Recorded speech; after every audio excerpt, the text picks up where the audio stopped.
श्रीमहागुरुभ्यो नमः। हरिः ओम्। सदाशिवसमारम्भां शङ्कराचार्यमध्यमाम् अस्मदाचार्यपर्यन्तां वन्दे गुरुपरम्परां। श्रुतिस्मृतिपुराणानाम् आलयं करुणालयं नमामि भगवत्पादशङ्करं लोकशङ्करम्। अपारकरुणासिन्धुं ज्ञानदं शान्तरूपिणं श्रीचन्द्रशेखरगुरुं प्रणमामि मुधान्वहम्। ராதே கிருஷ்ணா. எல்லோருக்கும் நமஸ்காரம். இந்த வீடியோவில் பகவத்கீதையின் 4வது அத்தியாயமான ஞான கர்ம சந்நியாச யோகத்தின் 18வது மற்றும் 19வது ஸ்லோகங்களை விளக்கத்துடன் பார்ப்போம். கர்மண்யகர்மயः பஷ்யேத் அகர்மணி ச கர்மயः ச புத்திமான் மனுஷ்யேஷு சயுக்தः கிருத்ஸ்ன கர்ம கிருத். இந்த ஸ்லோகம் ஸ்ரீமத் பகவத்கீதையின் 4வது அத்தியாயமான ஞான கர்ம சந்நியாச யோகத்தின் 18வது ஸ்லோகம். இந்த ஸ்லோகத்தில் கிருஷ்ணர் அர்ஜுனனை பார்த்து சொல்றாராம், அர்ஜுனா, எந்த ஒரு மனிதன் கர்மாவில் அகர்மாவை பார்க்கிறானோ, எந்த ஒரு மனிதன் அகர்மாவில் கர்மாவை பார்க்கிறானோ அவன் மனிதர்களில் சிறந்தவனாக, மனிதர்களில் புத்திசாலியாக இருக்கான் மற்றும் அனைத்து கர்மங்களையும் அனைத்து கடமைகளையும் செய்தவனாக இருக்கிறான் என்று கிருஷ்ணர் அர்ஜுனனை பார்த்து சொல்றார். இந்த ஸ்லோகத்தோட அர்த்தம் புரியாத மாதிரி இருக்கே. கர்மாவில் அகர்மாவை எப்படி பார்க்க முடியும், அகர்மாவில் கர்மாவை எப்படி பார்க்க முடியும், இப்படி பார்க்கிறவரை நம்மளோட கிருஷ்ணர் எப்படி புத்திசாலி என்று சொல்றார். அப்படி புத்திசாலியா இருக்கும் இவர் எப்படி அனைத்து கடமைகளையும் முடித்தவராக, அனைத்து கடமைகளையும் செய்தவராக இருக்கார் என்று பல கேள்விகள் வரும். முதலில் கர்மாவில் அகர்மாவை எப்படி பார்ப்பது, அகர்மாவில் கர்மாவை எப்படி பார்க்கிறது, இந்த ரெண்டுத்தையும் பார்ப்போம். முதலாவது கர்மாவில் அகர்மாவை எப்படி பார்ப்பது என்பது. இந்த இடத்தில் கர்மா செயல் என்பதை இந்த ரெண்டு டிஃபரன்ஸையுமே அந்த செயலின் பலன் மூலமாக நம்ம சொல்றோமா. அதாவது எந்த விஷயத்திற்கெல்லாம் பலன் வர்றதோ அந்த விஷயம் எல்லாம் செயல்கள், கர்மாக்கள் என்று வைத்துக் கொள்ளலாம். இப்படி இருக்கும் கர்மாக்கள் சில இடங்கள்ல முக்கியமான கர்மாக்கள், சில உரைகள் என்ன சொல்றா என்றால், இந்த கர்மாக்கள் என்று சொன்னாலே வேதங்களில் சாஸ்திரங்களில் இதுக்கப்புறம் பகவத்கீதையில வரும் கர்மா என்ற அந்த வார்த்தை, செயல் என்ற வார்த்தை வந்தாலே அது ஒண்ணு வேதங்கள் சாஸ்திரங்கள்ல இருக்கும் கடமைகளை பத்தி சொல்லுமா, இல்லைன்னா நம் வேதங்கள்ல சாஸ்திரங்களை பண்ணலாம் என்று ஒப்புக்கொள்ளப்பட்ட விஷயங்களாக தான் இருக்குமா. ஒண்ணு வேதங்கள் சாஸ்திரங்கள் சொல்ற விஷயமா இருக்கும், இல்லைன்னா அதுல இருக்கும் கடமைகளாக இருக்கும். ரெண்டுத்துல ஏதாவது ஒண்ணுதான் கர்மா என்று இதுக்கு வரும். எல்லா செயல்களுக்குமே கர்மா என்ற பெயர் வராதான். இப்படி அந்த வேதங்கள்ல சாஸ்திரங்களை சொல்லப்பட்ட அந்த ஒரு கடமைகளை செய்யும் போது அதற்கான பலன் கிடைக்கும். அதனால்தான் அதை செயல் என்று சொல்றோம். பலன் இருக்கும் எந்த ஒரு விஷயமுமே செயல் என்று சொல்றோம். அப்படி இருக்கும் இந்த செயலை அகங்காரம், மமகாரம், பற்று, ஆசை எதுவுமே இல்லாமல் கர்மயோகத்தின் மூலமாக செய்தோம் என்றால், இந்த ஒரு செயலை நான் தான் செய்யறேன், இந்த செயலிருந்து வரும் பலன் எனக்கு தான் வரணும், இந்த செயலிருந்து வரும் பலனுக்காக தான் இந்த செயலை செய்யறேன் என்று அந்த ஆசை, பற்று, அகங்காரம், மமகாரம் இது எதுவுமே இல்லாமல் இந்த செயலை செய்தோம் என்றால் அதிலிருந்து பலன் வராது. அந்த செயலிருந்து ஒரு பலன் வரவே வராது. இதற்கு முன்பு வந்த பலன் எல்லாமே அழிஞ்சு போயிடும், இதுக்கப்புறம் வரப்போற பலன்களும் அழிஞ்சு போயிடும் என்று பார்த்தோம் போன ஸ்லோகங்கள். அது போலவே ஒரு கர்மாவை செய்யும் போது கர்மாவுக்கு முக்கியமான ஒரு ரெஃபரன்ஸா இருக்கிறது கர்மாலிருந்து வரும் பலன். அந்த பலனை வைத்துதான் இந்த கர்மாலேருந்து இந்த பலன் வந்திருக்கு என்று கனெக்ட் பண்ணி சொல்லுவோம். இப்போ ஒரு கர்மாலேருந்து பலனே வரலை என்றால் அது கர்மாவே இல்லை என்று சொல்வதற்கு சமம் தானே.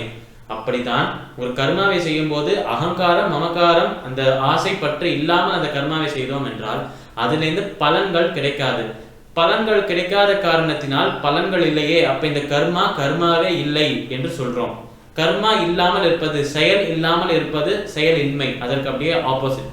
அதனால் செயலின்மைக்கு அகர்மா என்று பெயர். இதுதான் கர்மாவில் அகர்மாவை பார்ப்பது. ஒரு செயலை செய்யறோம், அந்த செயலிருந்து பலன் வந்தாதான் அந்த பலனை வைத்துதான் இது செயல் என்றே சொல்றோம். அந்த பலனை ஒரு ரெஃபரன்ஸாக வைத்துதான் இது செயல் என்று சொல்றோம். பலனே இல்லை, பலனே அழிந்து போயிடுது என்றால் அது செயலே இல்லை என்று சொல்லுவோமே, அதுதான் கர்மா அகர்மாவா மாறுறது. அந்த ஒரு விஷயத்தான் ஞானிகள் பார்க்கிறா. ஓஹோ, இந்த செயலை நம்ம அந்த ஒரு அகங்காரம், மமகாரம், பற்று, ஆசைகள் எக்ஸெட்ரா இது எல்லாமே இல்லாமல் செய்தோம் என்றால் இந்த செயல் கர்மா அகர்மாவாக மாறிவிடும், நமக்கும் முக்தி மோட்சம் கிடைக்கும், அந்த பாதை சரியாக மாறிவிடும் என்று ஞானிகளுக்கு, பண்டிதர்களுக்கு தெரிய வருமா. இது முதல் பாட்டு, கர்மாவில் அகர்மாவை பார்ப்பது. அடுத்தது அகர்மாவில் கர்மாவை பார்ப்பது எப்படி என்பதை பார்ப்போம். இப்போ அகர்மா என்றால் பொதுவாக என்ன அர்த்தம் வச்சுட்டு இருக்கோம்? கர்மா எந்த ஒரு செயலுமே செய்யாமல் இருப்பதுதான், சும்மா இருப்பதுதான் அகர்மா என்று நினைச்சிட்டு இருக்கோம். இப்படி சும்மா நம்ம இருந்தோம் என்றால் எந்த செயலுமே செய்யலை என்று அர்த்தம். யோசிச்சு பாருங்க, நம்மளோட கடமைகளை செய்யணும், கடமைகளை மட்டுமே செய், அதை மட்டுமே செஞ்சா நமக்கு மோட்சம் கிடைக்கும் என்று கிருஷ்ணர் அத்தனை வாட்டி நம்ம கர்மயோகத்துல சொல்லிட்டு வந்தார். நம்ம அகர்மா தான் பண்றோம், நாங்க எந்த செயலுமே செய்யல, செயல்கள் செய்தாதானே எங்களுக்கு பந்தம் வர்றது, நாங்க எந்த செயலுமே செய்ய மாட்டோம் என்று சும்மாக உட்கார்ந்தோம் இல்லை சும்மா தூங்கினோம் அந்த மாதிரி இருந்தோம் என்றால் அப்போ நமக்கு விதிக்கப்பட்ட கடமைகளையும் நம்ம செய்ய தவறுகிறோம். கடமைகளை செய்யலைங்கிறதுனால அதற்கான ஒரு பாவ கணக்கு நம்மளோட ஆத்மா மேல சுமந்துட்டு போகும். அந்த ஆத்மாவானது அந்த பாவத்தின் கணத்தை சுமக்க ஆரம்பிக்குமா. இரண்டாவதாக, நம்ம கடமைகளை செய்யவில்லை என்று சொன்னாலே, கடமைகளை செய்யாம சும்மா இருப்பதே தடை செய்யப்பட்ட ஒரு விஷயமாக இருக்காம் சாஸ்திரங்களிலும் வேதங்களிலும். அதனால் இந்த ஒரு அகர்மாவே விகர்மாவாகவும் மாற ஆரம்பிக்கிறது என்றும் சொல்றார். அதனால நம்ம கடமைகளை செய்யாம விட்டுறோம். ஒன்னாவது, எந்த செயலுமே செய்யாம இருக்க முடியாது, இதை கிருஷ்ணர் ஏற்கனவே சொன்னார். ஏன்னா உடலால நம்ம எதுவுமே செய்யறதுனாலும் மனம் ஏதாவது ஒரு விஷயத்த சிந்திச்சுட்டே இருக்கும்.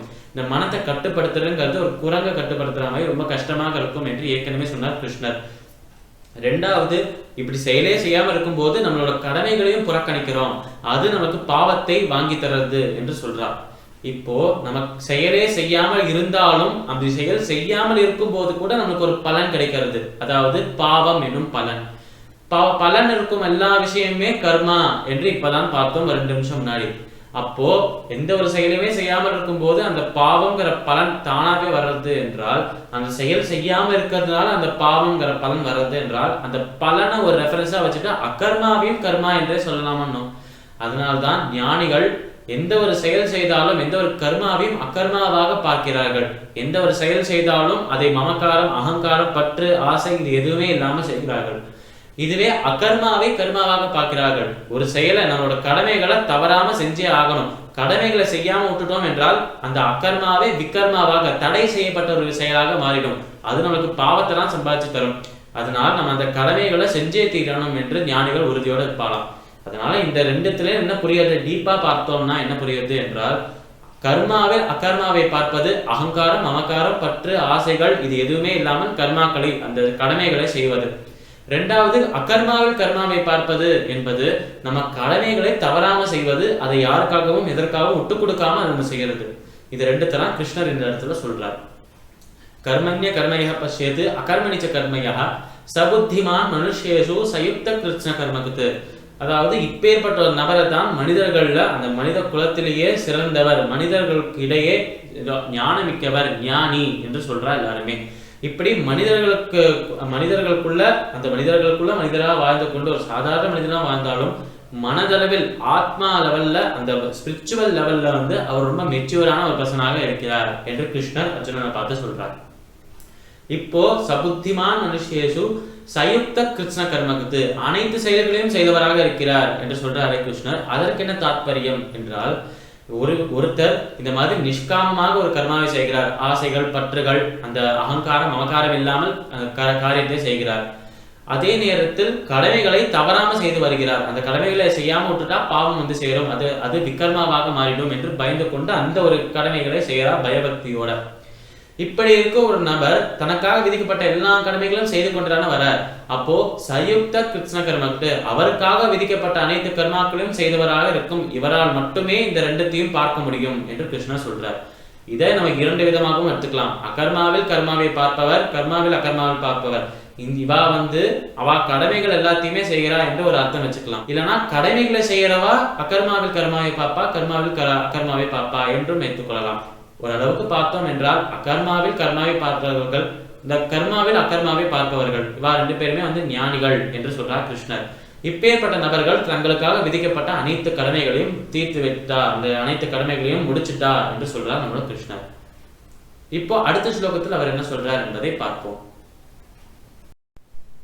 யஸ்ய சர்வே சமாரம்பாஹ காமசங்கல்பவர்ஜிதாஹ ஞானாக்னிதக்தः கர்மாணம் தமாஹு பண்டிதம் புதாஹ. இந்த ஸ்லோகம் ஸ்ரீமத் பகவத்கீதையின் 4வது அத்தியாயமான ஞான கர்ம சந்நியாச யோகத்தின் 19வது ஸ்லோகம்.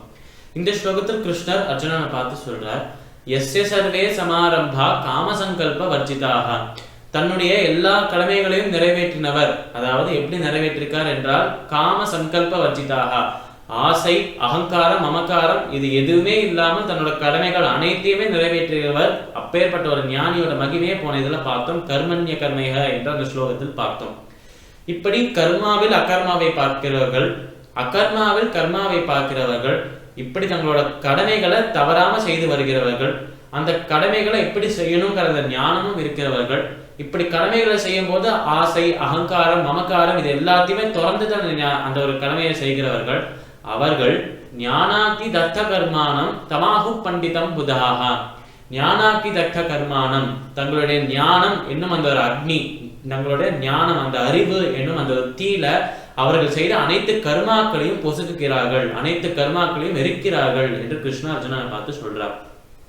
இப்போ இந்த இடத்துல இதுவரைக்கும் நம்ம பார்த்தத ஒரு சுருக்கமா பார்த்தோம்னா ஒரு கனெக்டிவிட்டி ஒரு கனெக்ஷன் இருக்கும் இந்த இடத்துல. அதாவது கர்மாவில் அக்கர்மாவை பார்க்கிறோம், அகங்காரம் மமக்காரம் ஆசை பற்று இது எதுவுமே இல்லாமல் செயலை செய்தோம் என்றால் அதுல இருந்து பலன் வராது, பந்தங்கள் ஏற்படாது, நம்மளுக்கு மோட்சமும் கிடைக்கும். அடுத்தது அகர்மாவில் கர்மாவை பார்ப்பது என்று சொல்லும் போது அந்த அகர்மாவை சப்போஸ் நம்மளுக்காக விதிக்கப்பட்ட அந்த கடமைகளை, அந்த சாஸ்திரங்களை ஒப்புக்கொள்ளப்பட்ட கடமைகளை நம்ம செய்யாம விட்டோம் என்றால் அதற்கான ஒரு பாவம் நம்மளை சேரும். அதனாலேயே அது அக்கர்மாவாக மாறினும் விக்கர்மாவாகவும் மாறதுக்கு வாய்ப்பு இருக்கு என்று பார்த்தோம். இப்பேற்பட்ட நபர்கள் புத்திசாலிகளாக ஞானிகளாக இருப்பார்கள் என்று பார்த்து அனைத்து கடமைகளையும் முடித்தவர்களாக, அனைத்து கடமைகளையும் முடித்தவர்களாக இருப்பார்கள் என்றும் பார்த்தோம். இந்த ஸ்லோகத்தில் நம்ம பார்க்கிறது அனைத்து கடமைகளையும் முடித்தவர்களாக, போன ஸ்லோகத்திலேயும் ஒரு தொடர்ச்சியாக அனைத்து கடமைகளையும் முடித்தவர்களாக இருக்கும் இவர்கள் அவ செய்யற அந்த எந்த ஒரு செயலையுமே காம சங்கல்ப வர்ஜிதாக, ஆசையும் இருக்காது, அகங்காரம் மமக்காரம் பற்று எதுவுமே இருக்காதான் அவ செய்யற செயல்ல. இப்படி செயல் செய்யும் இவர்களை பண்டிதர்களாக இருக்கும் ஞானிகளாக இருக்கும் அவர்கள் கூட இவன் ஒரு பண்டிதன் என்று சொல்லுவாளாம். ஏன்னா ஞானிகள் எல்லாமே இருக்கா, அனைத்து ஞானிகளுக்கும் இந்த கர்மா அகர்மாவுக்கான வித்தியாசம் தெரியலையோ. அதெல்லாம் நான் சொன்னார் கவையோ பெற்ற மோகிதாக என்று நானே சொன்னார்.